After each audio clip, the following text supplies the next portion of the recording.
Are you curious about bodies, pleasure, and possibilities? And what about curious about what others are up to on the planet when it comes to pleasure, sex, and play? Have you considered what pleasure can do for your life, your body, and your bank account? Do you know something magical, delightful, and out of this world orgasmic is not only possible for you, but totally available to you? If you're ready to be the magical, sexual, sexy beast you know you can be, and you just need the tools to get there, you're in the right place. Now, here is the host of The Pleasure Zone, sex, relationship, and intimacy coach and holistic health practitioner, Milica Jelenic. Welcome, my sweet, sweet pleasure seekers. It's a new year. It's not a new me. It's still me. I'm still here on the Pleasure Zone after over 11 years and well over 500 episodes. And we are still talking about all things pleasure. And today we are going to be talking about something kind of fun. We're going to be talking about the history, the science, and technique of kissing today. And the history is kind of fun in that we don't actually know, but we're going to go with things that have been speculated. And before we really jump into the show, I want you to think back to when was the first kiss that you remember having? Like aside from maybe, your family kissing you, your parents, grandparents, that sort of familial thing that happens to children, whether they like it or not, those unconsensual kisses that you get as a child from the woman who has a giant cactus mole on her face, just saying that happened often. Um, we'll get into why, but no, we don't really have to get into why. It just happens. You get those like secondary ants in your life that have like giant moles on their faces that have like hair sticking out. And when you're little and they go to kiss you, and then you get like pricked with it. So there can be those unpleasant kisses, and then there's those pleasant kisses, and like, why do they happen culturally? Why do we do these things to people? Um, all kinds of stuff. So when I was playing around with this show, I was thinking about all those like kisses, those ones that I didn't really want as a kid that were like from family that all stunk. And then it's like, the ones you might have gotten when you were playing spin the bottle. So as one of the memories came up in the chat about that. Or maybe you were like me and you were 5 years old sitting in I was in nursery school. So my parents got separated when I was 4, and I had been in a kindergarten. And when I went and we moved, I couldn't get back into a kindergarten. So I ended up going to like a nursery school or something for the rest of the year to finish out my year. And then I went back to kindergarten. But in the meantime, first kiss was about 5 years old, 4 or 5, and nursery school. And I was sitting on a rocking chair, and it was in a town, a little small town in Ontario called Dunnville that I was living in. And the boy, to this day, I remember his name. You can ask me if I could remember the names of all the people I've had sex with, and I can't. However, I can remember his name, which is crazy. Anyhow, maybe I can remember the names of all the people I've had sex with. Anyhow, doesn't matter because today's about kissing. So Davy Hill, shout out to you if you happen to be listening, or anybody from Dunnville Public School from the 1970s is listening and remembers Davy Hill. Davy Hill, you were my first kiss in frickin' nursery school. And you planted it on me on your birthday. And why do I remember this? I don't know. I don't even know why I remember it. Actually, I do know partly why I remember it because I was so confused about it that I went and told everybody I knew. Like when I was finished class that day, those important classes of senior kindergarten and junior kindergarten and nursery school, those are so important, right? And I finished the day.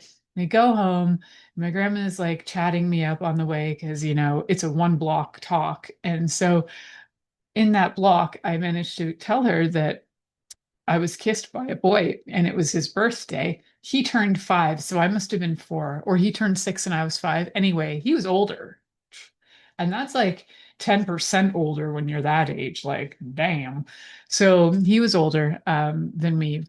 And I remember being so both excited and mortified that I didn't really know what to do with that. So telling my grandma then tells my grandpa, who then tells my mother, who then my mother, somehow the info gets to my dad. Another time, my parents are separated. My dad is coming to pick me up that day. So it's like a Friday because he would pick us up on a Friday and bring us back on a Sunday. So it's a Friday. He picks us up. It's an hour and a half drive from where we were staying with my grandparents to where my dad was. And I get a lecture for an hour and a half about how I'm not going to be allowed to have a boyfriend until I'm 18 or 19, how I need to not let boys touch me. Not, and I'm like, I didn't even know. There were details that I didn't even understand at the time about things that could be happening to me that I was like, I don't know. It's just, I just had a kiss. And now you guys are yucking my yum. And you guys are like, you guys are coming down on me. Like, this isn't fun. I feel shat on. And I remember crying because I was now in trouble by my dad for this boy kissing me who I didn't know I was supposed to like stop because I was okay with it. I also didn't know what was happening because I was just sitting there and he planted it right on my lips. And like I think he kind of knew what he was doing because he was quite passionate about it. And it was like a little rocking thing. So there was like rocking going on. It was like a little rocking boat, and he's schmooching me, and that was wild. It was a wild ride, and I got in trouble for it. I got in trouble for it. Now, maybe even my teachers had told my grandmother, but I'm pretty sure I'd told her as well. It's just the fact that like Bubba Hotline can go so fast, and that Bubba wasn't even my Serbian Bubba, but Bubba Hotline is like faster than any internet system you've ever seen, and those rumors go flying fast. My dad did not even have a cell phone, and somehow what I remember when I know this isn't even accurate, but the way I remember it is we end up at his one of his best friend's house. She was a woman. And we land there and somehow she already knows. We got there, we got to her front door and she already knew what was happening. She knew I was a little slut and I was getting the lecture. I was getting the lecture already, one foot in the door. You shouldn't be kissing boys, blah blah blah. My dad maybe gave her the signal. I'm not sure what happened there, but something happened and all of a sudden I got a lecture. I get another lecture. That whole weekend, my dad spent taking me to all of his friends' houses where I got lectured on not kissing boys and that I should not kiss boys till I'm 19, blah, blah, blah. Fast forward to when I'm 15 and I have my first French kiss, um, which was quite public, kind of strangely public.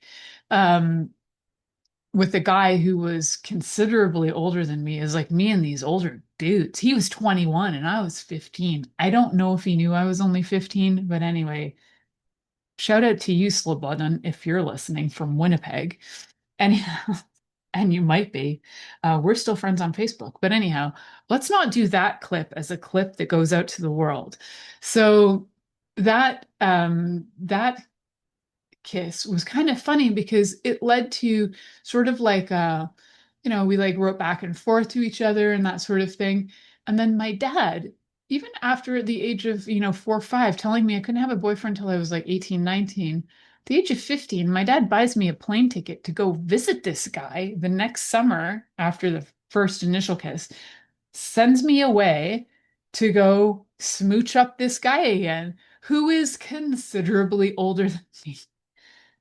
Anyway, so my first French kiss was with a 21-year-old when I was 15, and my first other kiss was with a 6-year-old when I was 5, or a 5-year-old when I was 4. I don't know exactly, but tell you what, both of those were shocking. And when when you look at your own personal history of kissing, like what are some of your favorite stories? I'd love to hear. Was your first kiss because spin the bottle made you do it?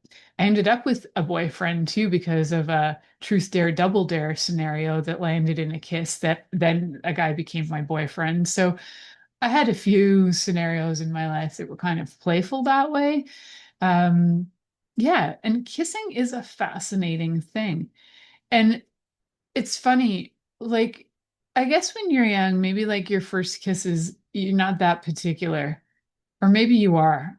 I don't think I was because I remember that my first kiss tasted an awful lot like food, like whatever he'd been eating. And I don't think I had gum, so I probably tasted like food too. But as I got older, I got more particular.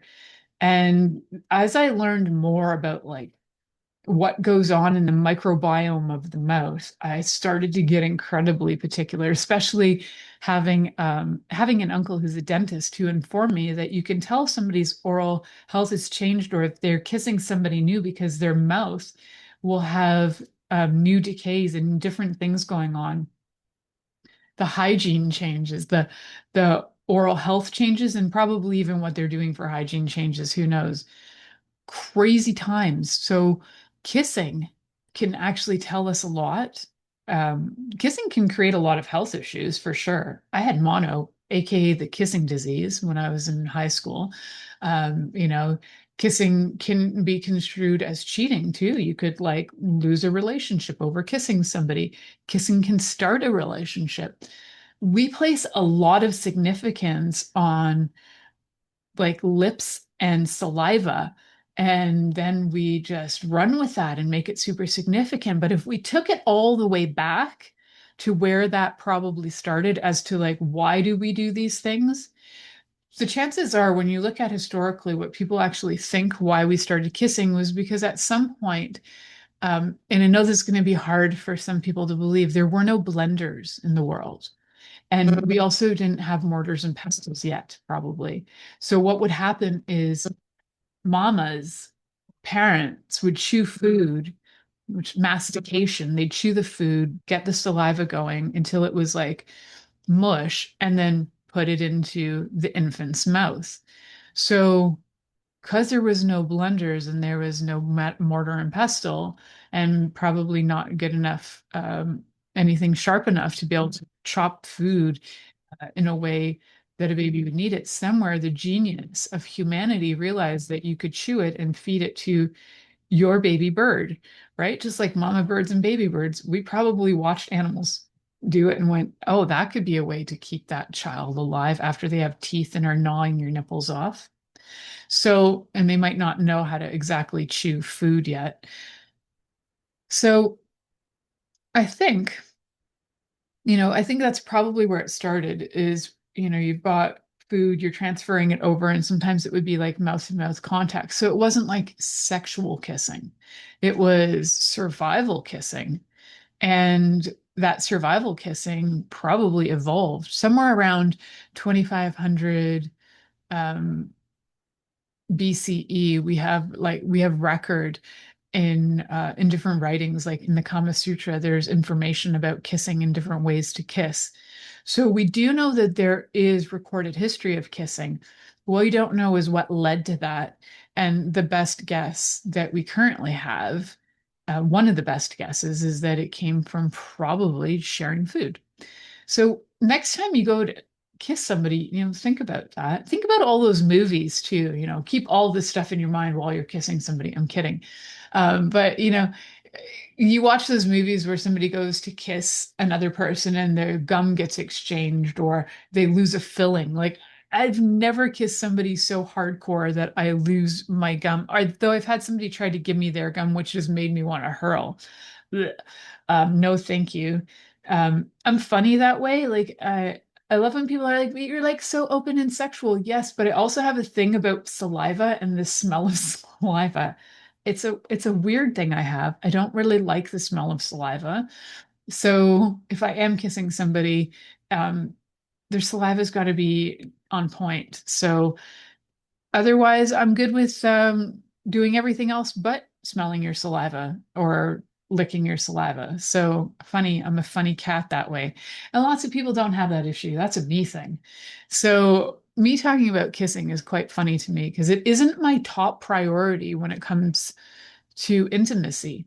I think there's a lot of other ways you can be intimate. It's not my top priority, but it is something that I've been told I'm decent at, probably even good at, probably even given some, erections and maybe even climax is over. I don't, like, probably, as I've had reports on that, but I don't I don't focus on that as the number one go-to. So we will be talking about those some techniques and some other things around kissing. I don't know why I went into that dive on my own life, but you guys are welcome. So you are listening to the Pleasure Zone here on Inspired Choices Network, and we will be right back after this commercial. Are you secretly a voyeur, wondering what's going on in other people's sex lives? What if now is the time for a totally different sexual evolution?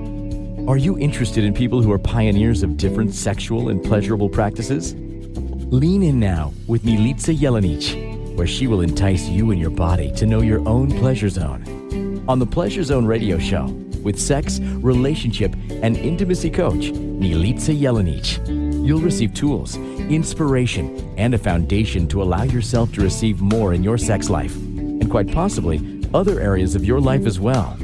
Listen for the Pleasure Zone with Milica every Monday at 8 p.m. Eastern Time, 7 p.m. Central Time, 6 p.m. Mountain Time, and 5 p.m. Pacific Time on InspiredChoicesNetwork.com.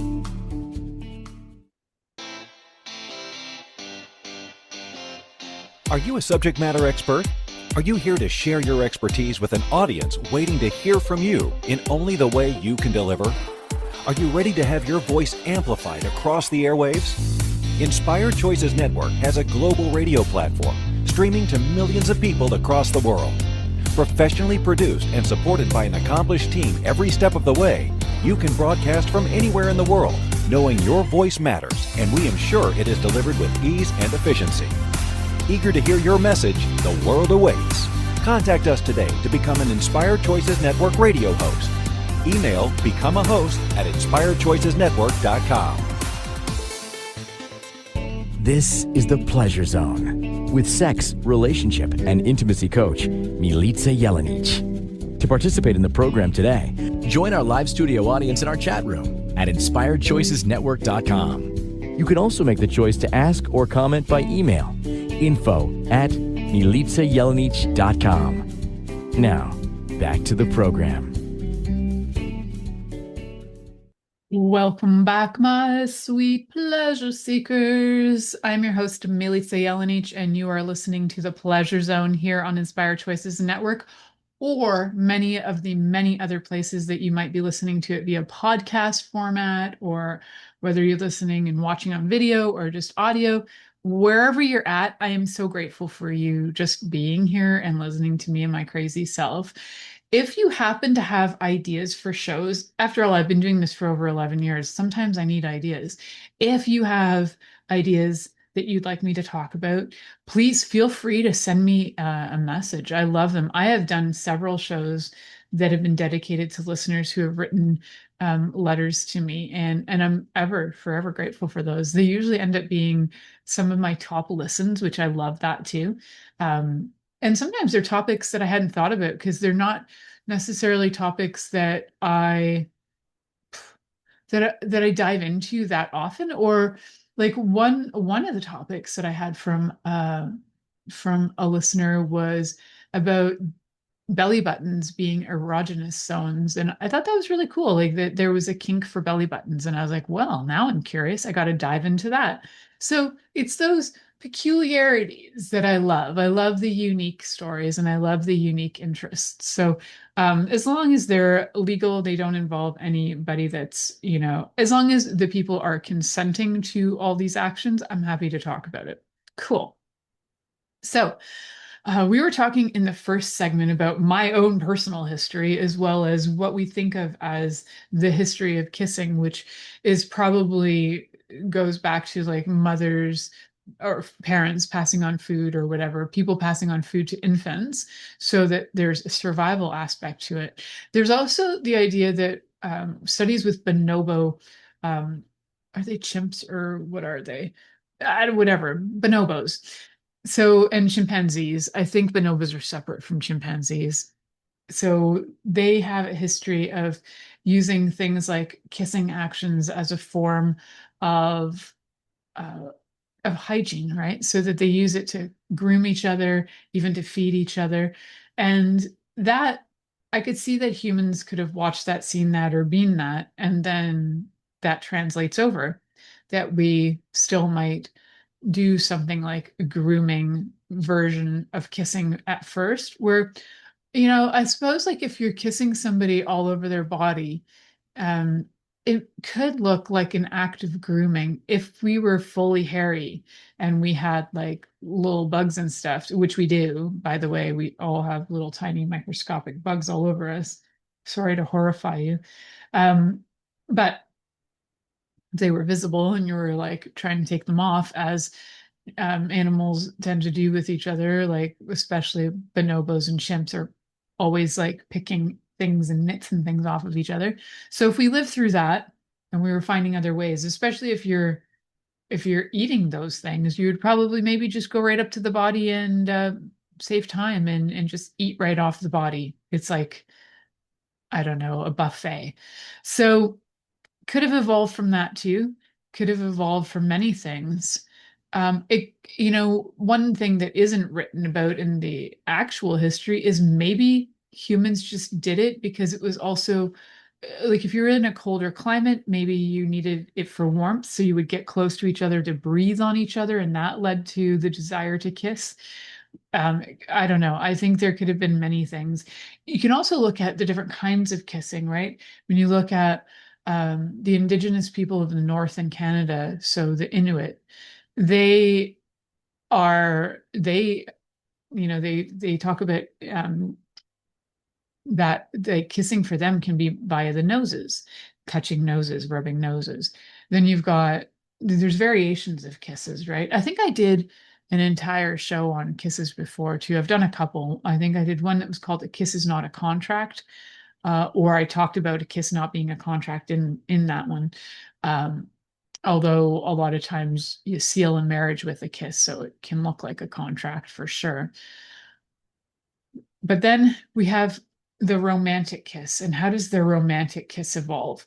We don't actually know, but what we do know is there is history there, and there are references. So one of the first references is from Mesopotamia, from like 2500 BCE, and it shows clay tablets with images of people kissing, kind of romantic versions of kissing. So we've got tablets, then we've got other writings, like I mentioned in the first segment from the Kama Sutra. There is an abundance of different kinds of kissing that goes on in the Kama Sutra. So some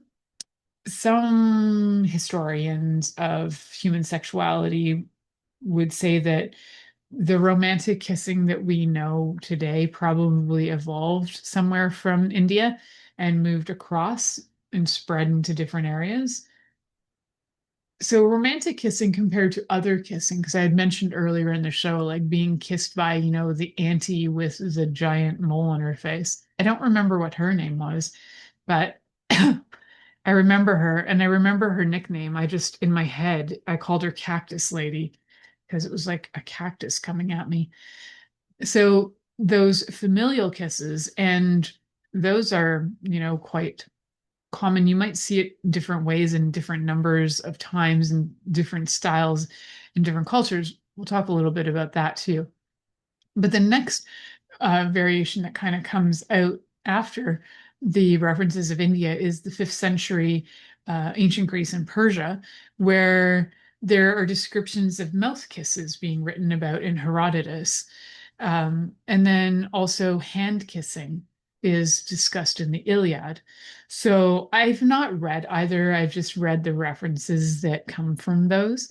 So people have been kissing different things in different parts for different reasons for a very long time.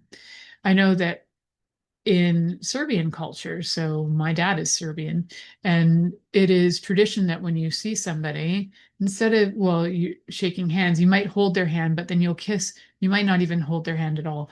You might just go up to them and kiss 3 times. So 1, 2, 3. And that is, you're getting the 3 times for the Father, Son, and the Holy Ghost. It's a very like religious sort of thing, where other cultures might do it twice. And then you might have sometimes where people will kiss your forehead, or they might different areas, right? And kissing hands is something. Actually, I was watching a movie or something last night, and one of the characters went and put out their hand to get a kiss, and the other person was like, "Oh, I get it. You want me to kiss your hand." Because we don't really kiss people's hands so much anymore, do we? Unless maybe you're in those upper class circles where you're meeting some lord or lady and you're supposed to kiss their hand. I suppose that happens. Usually they'd probably be wearing gloves. We also have in the Orthodox Church, Serbian Orthodox, which Christmas is coming for those of you listening in the now. If you're listening in the future, Christmas is past, but Christmas is on January 7th for Orthodox Christians. And in the Orthodox Christian Church, we kiss icons um, 3 times. We also kiss our priest on the hand and on his ring, I guess his ring of his hand, and then on the cross that he holds. And we kiss a lot in church. We are mega kissers of all kinds. What a great way to spread germs. And if you have hundreds of people going to church and they're all kissing that, what a fabulous way to spread germs. Anyway, yay us. Maybe it's a great way to build immunity. So kissing for different purposes, but the whole romantic kissing, that's where I think there's been a lot of mystery around, like, how do you actually kiss somebody in a way that is enjoyable? And why do we bother? Like, what does it do to the body? So if you're like, "Oh, I'm just kissing to get turned on," there's actually more to it. And if you're not like me, and if you actually don't mind saliva smells and saliva in general, then you probably be okay with just kissing for the fun of it to get turned on. For me, it actually has to have some more depth to it. So kissing is like, it can be so incredibly calming. It can be so nurturing. It can also be something that does elevate your turn on, but it can also be something that helps your body feel calm, cool, and connected. So if if you were like feeling disconnected from your partner, you know, they often say you could just give that 15 to 30-second kiss. You don't even have to open your mouth and tongue each other. Just be there present, lips to lips. You can even just do the stare for 30 seconds. The kissing can help increase things like dopamine and serotonin and endorphins. And particularly, um, it particularly does those happy hormones. There's probably also, it reduces things like it reduces cortisol from like anxiety, and it can help boost things like self-esteem, and it can reduce stress as well. So if you've got really high cortisol, everybody's talking about cortisol levels these days. And I did a show recently about cortisol levels. I don't even remember if I mentioned kissing in it, but um, kissing is one of those things that can help reduce cortisol, which is the body's primary stress hormone. So if you can kiss somebody that has, we'll say, a good, healthy microbiome in their mouth, and you're not catching anything from them or changing your microbiome, your body's healthy, your body can maintain its health, and then you're reducing your cortisol, there are only benefits. There are only health benefits that you can consider when looking at what kissing can do for you, especially romantic kissing, and that you actually really enjoy and love the person is a bonus, right? So, but what the active kissing actually does is it activates all the pleasure centers in the brain, and it releases all those happy feel good hormones. So just like all pleasure centered things, these pleasure hormones get released from the brain. So when I talk about orgasms start in the brain, they do, because it's those hormones that get released. Doesn't matter what part's being stimulated, you can have an orgasm from kissing. So even though I have that thing about saliva, I have had orgasms from kissing. I don't know if I brought that up before, but I have. it's pretty phenomenal experience.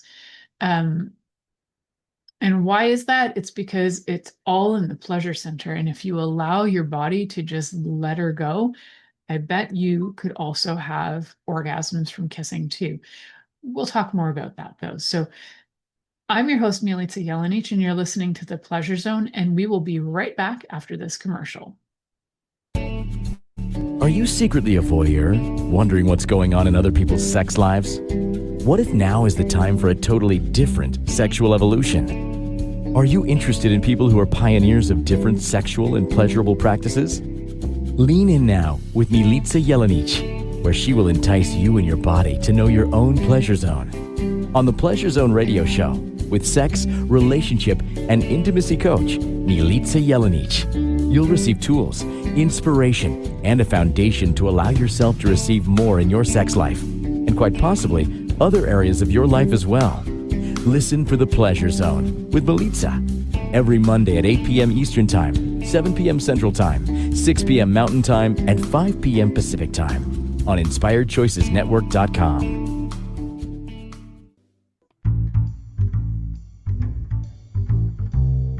How wonderful would it be to carry your favorite Inspired Choices Network host with you throughout your day? Well, now you can. Inspired Choices Network now has its very own mobile app. Our free app offers live streaming shows, along with thousands of podcasts and TV episodes. Our shows cover a wide variety of topics. Whether you're waking up with us, carrying us through the day, and taking us to bed with you, we're always here for you to enjoy. We're easy to find. Just search for Inspired Choices Network in the Apple App Store or Google Play Store. This is The Pleasure Zone with sex, relationship, and intimacy coach, Milica Jelenic. To participate in the program today, join our live studio audience in our chat room at InspiredChoicesNetwork.com. You can also make the choice to ask or comment by email, info@milicajelenic.com. Now, back to the program. Welcome back, my sweet pleasure seekers. Ooh, it's good to have you here. It's good to have you. My name is Milica Jelenic. If you're just joining us right now, you want to go back and listen to the first two segments on this because they're fun, they're playful. They give a little bit of my history and mystery along with some history of kissing. And we've been diving into a little bit of the biochemistry of like, what do we actually benefit from kissing? What are the health benefits? And there are several health benefits to kissing for sure.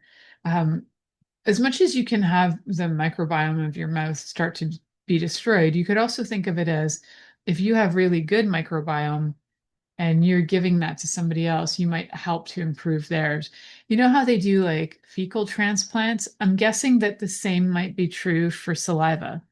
However, you'd want to be implanting rather than having the bad microbiome saliva implanted into your mouth. Not sure how you control that. Maybe you just spit in there. I don't know. But you can, I don't think I would like that. Some people would. Go for it if you're into it. If you are just jumping back right now, then if you haven't yet, if you could just go and get on your phone, if you're not on your phone, and download the Inspired Choices Network app. It's free. And then you can just take me everywhere you are and take me to work. I have friends who take me to work, take me to bed if you're lonely and horny, just whatever. I'm fine with that. Just jerk off and have some fun. If you are just really into the education and the play, awesome. Get the app. It's totally free. You can also listen to us everywhere and anywhere. What I'd really love is if you could go over, if you've been enjoying this show, if you could go over and give me a 5-star review on iTunes. Just search for The Pleasure Zone. Find it, 5-star me. I would be ever so grateful. So the more you can do that, the more it motivates me to keep doing these shows and get the information out there. So we were talking about kissing, and then I was like, ooh, spit in somebody's mouth, change their saliva. Okay, that went a little too far. Maybe not for some people. Maybe they're into that. But in the chat, if none of you are like live with us in the chat, you can always come over while I'm doing live shows. You can come over and join the chat and play with the rest of us who are in here who are sending messages, which is totally fun thing to do. One of the comments in the chat was that this whole concept just gives this all gives new context to the kissing booth at fairs. Yeah, like it could be healthy, it could destroy your mouth. We don't know. What I was thinking about on break is how essentially so much of foreplay is a variant of any foreplay that involves your mouth is like a variant of kissing. So you could even like consider that oral sex could be like a variant of kissing, you know? Anyway, that was just my weird, wacky thought. Um, how basically at some point human beings decided that sticking things in their mouth was a thing to do. And if we think about oral fixations, according to Freud, right, that starts at birth, super young, and we might not ever grow out of it. So you can have your oral fixation for life. And if you're somebody who has sucked your thumb in your life, or you just can't stop putting things in your mouth, you might have an oral fixation. So you might really like a lot of kissing and putting things in your mouth. And that is like a natural development. So at some point, human beings, just through natural development, probably decided, let's stick some things in our mouth. So if we're doing that, then we might have been like, ooh, another human being. Let's stick their finger in our mouth. Oh, let's stick, oh, there's a boob. I had that boob when I was a baby. Oh, I just saw that woman give that boob to a baby. Let me see what it feels like as an adult to suck on that boob. What? It's amazing. Like, I don't know how we figured this out, but we did. We evolved. Our human sexuality evolved to the point where we now have kink where, we actually know that kink play is supposed to be consensual, where maybe 150 or 200 years ago, it was just demeaning and mean to even consider doing anything that was like sadomasochistic. It wasn't kind. But now that kind of dom and subplay is actually consensual, or supposed to be. In some cases, it probably still isn't. But we've evolved, we've learned, and we've grown, and we're always learning more information. Like even in the last 10 years, 5 to 10 years, we've actually learned about more about a clitoris. Because why? Because we used to only know it based on bovine clitorises, but now we know that clitorises actually have more than 10,000 nerve endings rather than just eight. So we are constantly evolving and learning. Probably even some of the shows I did earlier on in the first few years, there's been more information. And I was thinking about that too, how information's always coming out. And now, there's probably revisions and additions that I could have added to those shows, which is why I keep going, because the information does change and it evolves and we get more information. And so we can always learn and grow. So that's what human beings do. And then we learn and grow and we experiment and we're curious. And then we start kissing things and we start sticking things in our mouth. Next thing you know, sticking body parts in our mouth. Next thing you know, we start kissing. Why did we do that? We actually probably have no idea why we did it. But if a 5-year-old sitting on a little rocking chair or whatever, 4 or 5-year-old, and the other kid has the instinct of kiss at that age, either that kid was exposed to a lot of schmecking in his life or just had the inclination or desire to kiss, which I think is fascinating that we would have that desire and then have that follow through or even remotely know what to do with it. I don't know, fascinates me. So here we are evolving, trying to learn how to kiss. We probably don't even remotely know how to kiss. And I have to say that I think a lot of kissing that people learn is from TV. And a lot of that is not necessarily translatable into real life. there are some good kissing scenes out there, and then there are some really sloppy, messy ones where you're like, what? In what reality? I don't know. It, I guess, depends on what you're into. I'm not into having like somebody basically choke me with their tongue. So those scenes in like movies and shows where a person's like mouth wide open, tongue down the throat, stabbing like they're, I don't know, trying to beat you to death with their tongue. Not, I don't find that sexy. Maybe other people do. What I personally find sexy is the intensity of space. I know this is going to sound weird, but you know that space where when you're about to kiss and there's that waiting and that pause and then the where you actually start to breathe and sync with each other and you haven't kissed yet, but you have that intensity of presence and that buildup. The not kissing part, that space in between the not kissing and kissing, is some of the most intense energy. I like that space in between sex too, the space in between, you know, the actual insertion of things into holes, or like whatever, then that space, that waiting, that pause, I find that pause incredibly sexy. I don't know. I'd love to hear what you guys think about that pause time. Like, do you find that pause incredibly sexy? Or is that the sexiest part for you, the action that's actually happening? There are so many different ways to kiss and styles of kissing as individual as each individual. So when you are kissing somebody, it's really good to get feedback. And one of the ways to notice feedback is, when you're kissing, um, yeah, anticipation. That's the word, the anticipation energy. So when you are kissing somebody, you might not be able to give that for verbal feedback. So what you're looking for is body cues. And body cues aren't easy for everyone to read. So it's something that you can learn to read.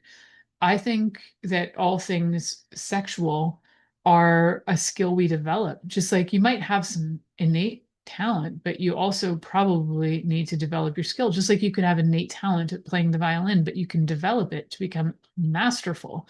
So you might have some innate ideas that are just there.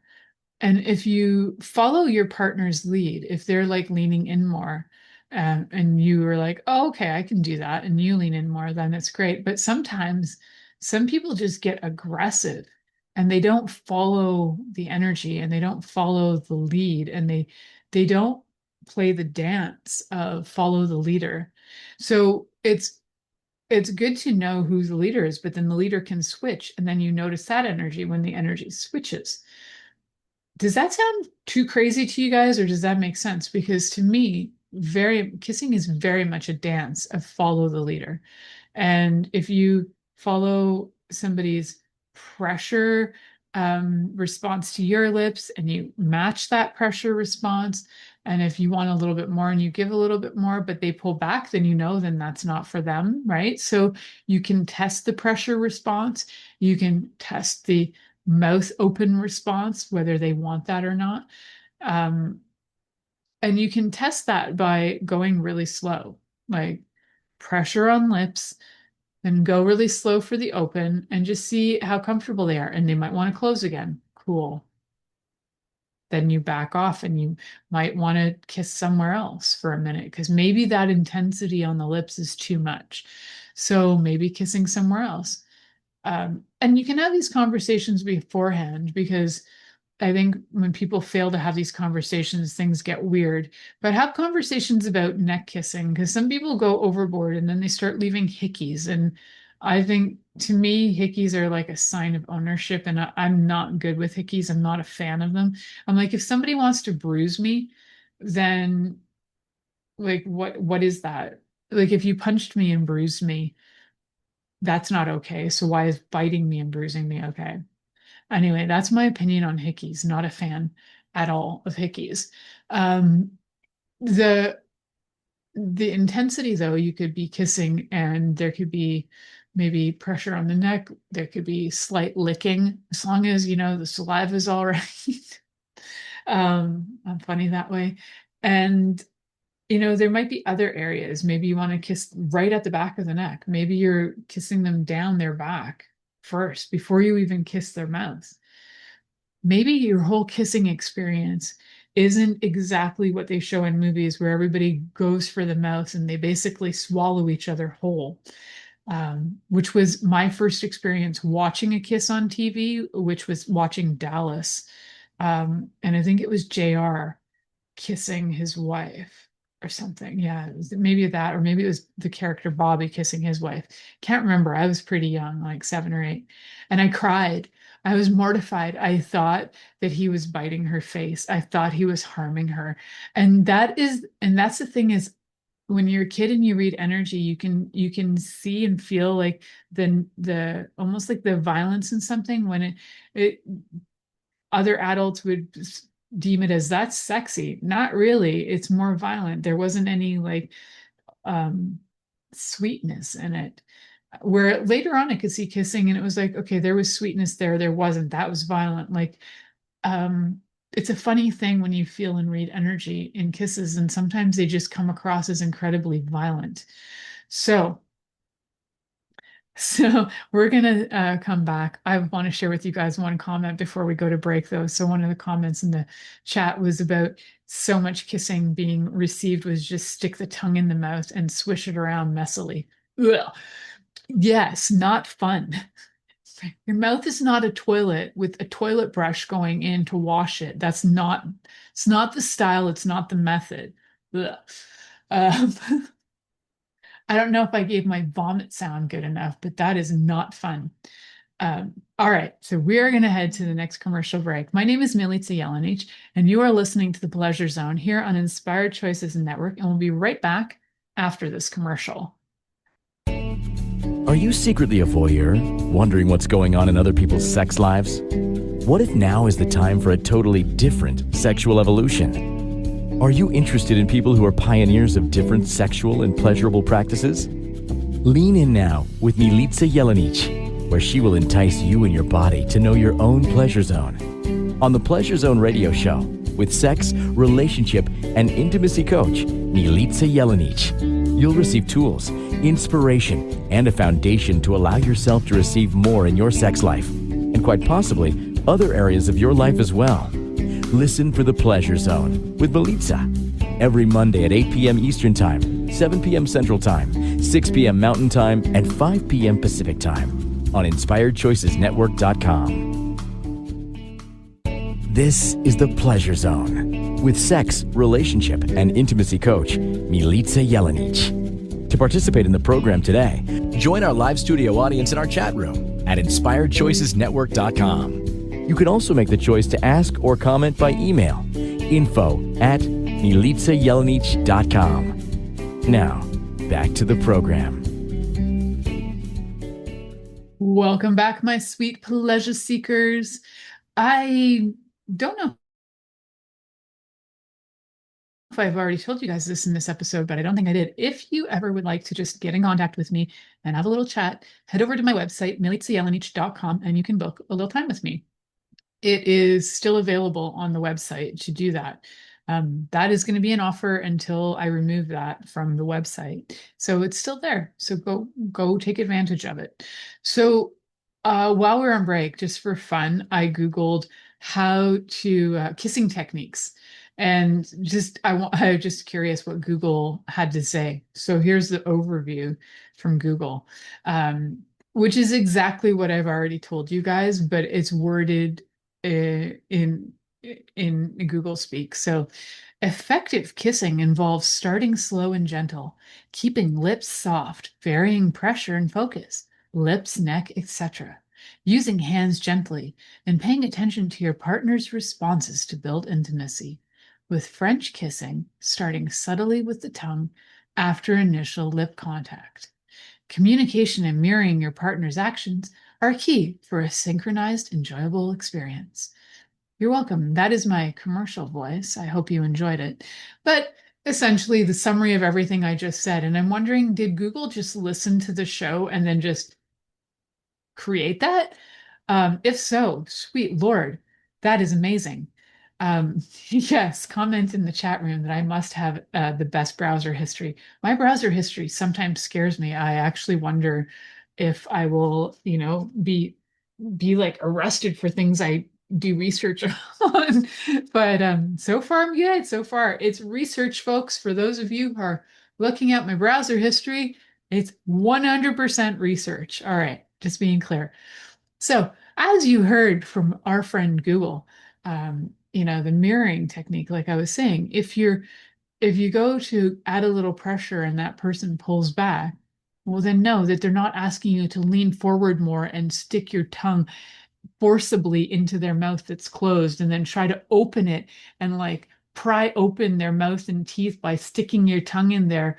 Like, I've had this happen, and the person thought they were being sexy. And I was like, this is nothing but violent, especially when they've got the thing where they think they have to hold your head there and like shove their tongue in your mouth. Holding your head gently or, somewhere is fine. But that force, it's like, dude, if this is your version of passion, passion for you is exactly the passion of Christ, which is suffering, then cool, I get that. Yours is not erotic, sensual buildup. That is violent, like extreme. What is this not enjoyable version of kissing? Blech. Pukes. So, somewhere around my like late 20s or something. I don't know. I think I was just like fed up with kissing. And I became incredibly particular. And then yeah, and it's been a wild ride. So kissing can be incredibly beautiful and it can be such an amazing connection. And when somebody follows your lead, if you're the leader, or if you are able to follow their lead because their lead is at the speed and the pressure and the wetness that you like, fantastic. You want to keep in mind a few key things. You want to have good oral health. I don't know where that accent even came from. It's somewhere I became Swedish for like 0.5 seconds. So good oral health. What does that mean? Floss your teeth, keep your gums healthy, keep your teeth healthy. Your teeth don't have to be 100% white, just because sometimes overdoing it with those whitening things makes your teeth very sensitive and not very healthy. So keep them healthy. Good breath.